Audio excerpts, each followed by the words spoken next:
স্মৃতির মিনারে মানুষের বাঁধ ভাঙা স্রোত, ক্লান্তিহীন দীর্ঘ লাইনে অপেক্ষা, ফুল দিয়ে প্রাণের শহীদদের শ্রদ্ধা নিবেদনের। বাবার কাঁধে চড়ে মায়ের কোলে করে ফুল হাতে এসেছে শিশু। আমার অনেক ভালো লেগেছে ফুল দিয়ে, এবং আমি প্রতি বছর আসবো ফুল দিতে।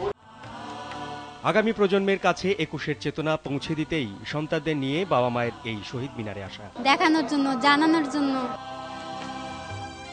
একুশের অঙ্গীকার, সাম্প্রদায়িকতা মুক্ত বাংলাদেশের প্রত্যয় বুকে নিয়ে শ্রদ্ধার মিনারে এসেছে সবাই। সকলের কণ্ঠে একই দাবি, বন্ধ হোক সব সন্ত্রাস আর সহিংসতা, বন্ধ হোক আগুনে পুড়িয়ে মানুষ হত্যার বর্বর রাজনীতি। আজকে যে সংকট চলছে, এখান থেকে শান্তি প্রতিষ্ঠার জন্য, গণতন্ত্র প্রতিষ্ঠার জন্য, মর্যাদা প্রতিষ্ঠার জন্য নতুন করে ঐক্যবদ্ধ করবে বলে আমি আশা করি। আমাদের সামনের দিকের যে সমস্যাগুলো আছে এগুলিকে উতরে, এগুলিকে কাটিয়ে তুলে আমরা বাংলাদেশকে সামনের দিকে এগিয়ে নিয়ে যাব। এরকম সময়ে তারা যে এসে হাজির হয়েছেন তাদের শ্রদ্ধা নিবেদনের জন্য, সেটাই প্রমাণ করে যে আমাদের মর্মমূলে গেঁথে আছে এই চেতনা। একুশের চেতনা ধারণ করে বাংলা ভাষার প্রতি অকুণ্ঠ ভালোবাসার কথা জানালেন মুক্তিযোদ্ধারা।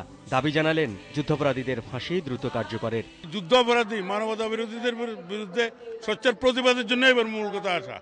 এই সমস্ত সন্ত্রাসী জঙ্গিদের চিরতরে বাংলার মাটি থেকে ধ্বংস করে দেওয়া।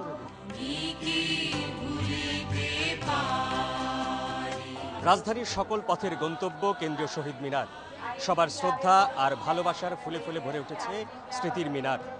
রাজনৈতিক সহিংসতায় আর যেন একটি মানুষও দগ্ধ না হয়, আর যেন একটি প্রাণহানির ঘটনাও না ঘটে। দেশের মধ্যে প্রবাহিত হোক শান্তির সুবাতাস, এমনটাই প্রত্যাশা ভাষা শহীদকে শ্রদ্ধা জানাতে আসা সকল মানুষের। শাহাবুদ্দিন মাহতাব, দেশ টিভি, কেন্দ্রীয় শহীদ মিনার, ঢাকা।